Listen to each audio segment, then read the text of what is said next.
Hello, thank you for sticking around for another episode. Today's topic is one that even people with neurodiversities or who have children with neurodiversities may never have heard about, and that is twice exceptional children and adults. I'm Leah Batlle-Rafferty, and this is Memoirs of a Neurodivergent Latina.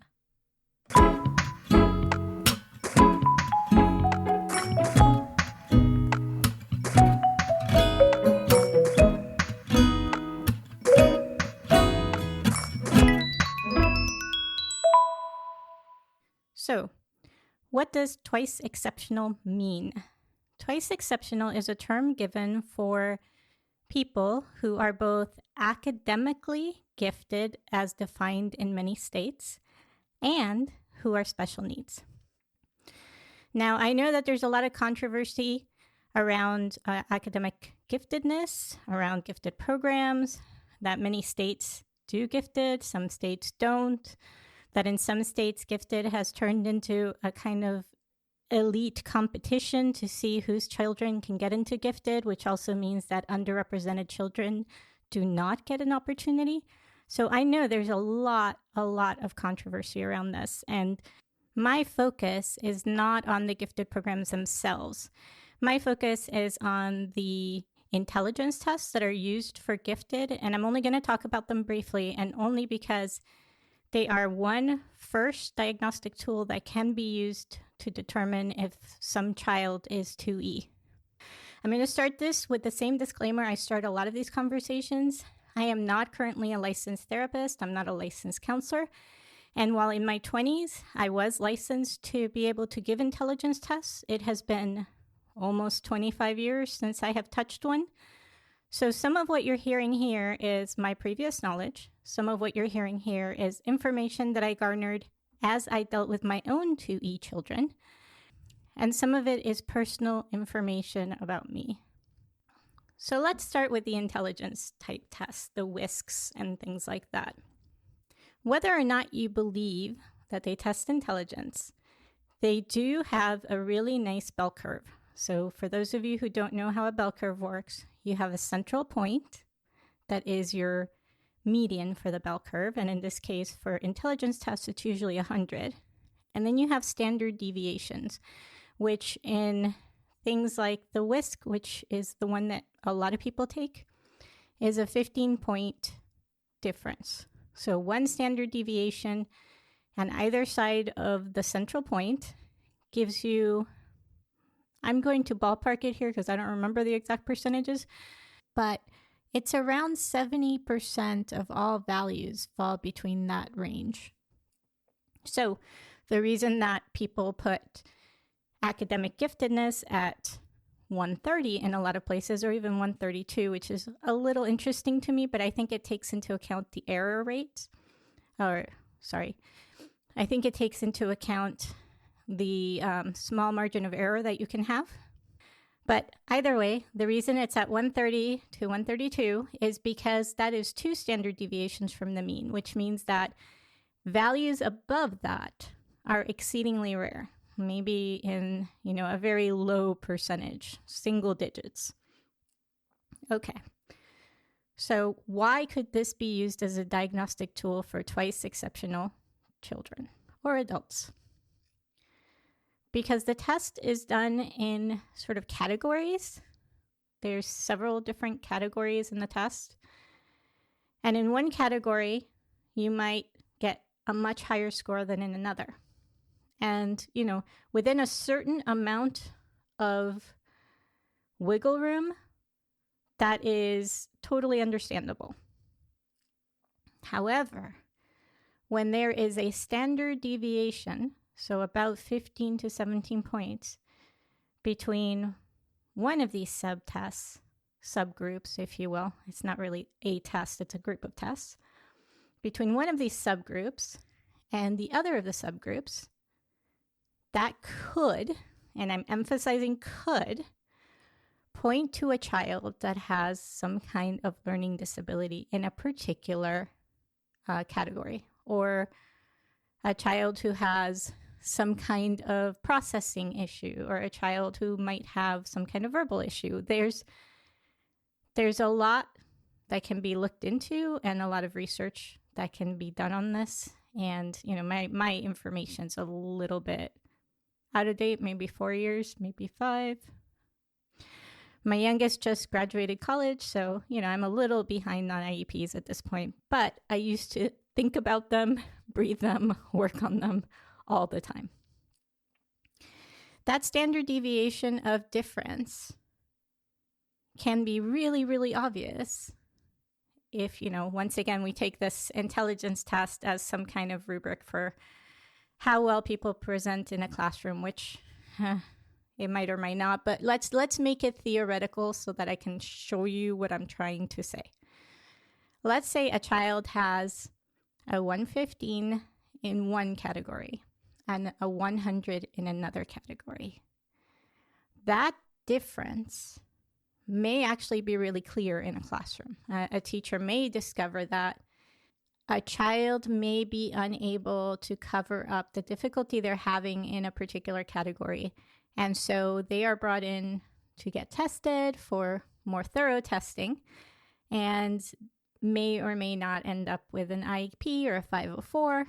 And they may or may not, have any special supports. A 115 to a 100 is a little weird because 100 is still considered normal, but I am trying to use that example because there's a big difference when you get up to the higher numbers. So let's say a child gets 154 on one of the subgroups of an IQ test. And that same child gets a 135 on another subgroup in the IQ test. Well, that child still has markers for possibly needing support. But here's where it gets interesting. Here's where the 2E thing might become a real issue when diagnosing someone. A 2E child may be able to, and I will use the word masking because that's a lot of what you read about in the literature when you're reading about this, may be able to mask their disability and do extremely well in school. And that means nobody ever knows to diagnose them. And this is where my story comes in, and I'll talk about it a little bit so that I can kind of give you an idea of how extreme this can be. So clearly saying this and considering this is like my life stories, I was definitely a 2E child. When I was in high school, I was in a school on a scholarship. My parents didn't make a lot of money. My mom drove 45 minutes each way to allow me to go to the school that I went to. And I never studied. I don't think I could have now that I think about it back then, but I never needed to. So I never hit the wall that I'm going to talk about a little bit later. I would take AP Calculus and I'd be reading a book. And my professor would tap on my shoulder and be like, oh, we're talking about something new. And I would look up and I would learn whatever he was showing. And I'd go back to my book and I'd get A+ on the tests. And I'm not saying this to brag. I'm saying this to give you an image of what a child who is really academically gifted might look like, who also has a special need. I don't think anyone other than my mom, who was an extreme extrovert, really thought I was that far out of the norm. I think I was a total introvert. I read a lot of books. I didn't look around for friends or to be popular. But I don't really think people thought that badly of me, as I've said before. But I'm not the best judge of that. Either way, in high school, I got A's and B's. I probably could have gotten straight A's if I knew how to study, if I needed to study. If I was good at doing homework. I'm sure this is beginning to sound very familiar to some of you. But A's and B's were good, right? And it got me into a really, really good school for college. And this is where I went through something that a lot of twice exceptional children go through, even in this day and age. I have read a lot of literature on it because I was scared of my children going through it again. And I talked to, ADHD clinics when my child had to go there and ask them about this kind of stuff. But if you have managed to mask your neurodivergence throughout most of high school, you go to college and something happens. It either gets to the point where the academics are moving too fast and you're too overloaded, the complexity changes, the amount of self-motivation that you have to do well on a class really changes. A lot of those things happen. So a lot of times, a child who has this kind of situation, this kind of background, and goes to a really hard college will fail a semester. What happened to me was I went to this college that was, a fantastic place to be for many people, I think. And it was very much like sink or swim on your own. And first year, which is when normally you get that wall, I didn't, because the first year was pass fail. And yes, you may ask what colleges are pass fail. I really don't want to sit and go into it right now, but only the first year was pass fail. I've been told now it's one semester. Anyway, so the first year I did not have issues. All the people around me were figuring out what grades they needed to get on final tests just to barely pass. It was gaming the system, etc. First semester of sophomore year, God, I hit that wall. I hit it so hard. I was having a lot of trouble conceptualizing a particular class. I've always been a person who does better with an understanding of where math problems come from, and I can't plug and chug at all. My mind doesn't do that. So I was in this class that was a circuits class, and they kept throwing equations at us without explaining why the equations modeled what they were talking about. And I couldn't get it, and I couldn't get it. And I was heads down trying to figure this out. And during this semester, I learned how badly my attention problems can be, because I would find reasons to avoid studying, or I would try to study and then something would distract me. So this is my ADD-ish tendencies. I would have a really hard time walking to the library to study because it was a foreign environment that I wasn't used to. And so leaving the home, like I've said before, it was really fraught. So I had a really hard time doing some of the things that other people did to reduce the distraction so that they could actually get their work done. And it was horrendous. And I focused so hard on trying to get that one class that I started to fail other classes. So it was this massive juggling act. And in the middle of all of that, because things had to, mentally get worse, I assure you I was pretty depressed at this point. All I could think about was my college had increased the number of women that year, and I was a Latina. So 2 for 1. Maybe I met some kind of quota. I'm not saying I did. I'm not even saying that I believe that later. I'm just saying that at that moment, everything was crashing down around me. I couldn't seem to juggle all my balls. I had this terrible feeling of impending failure.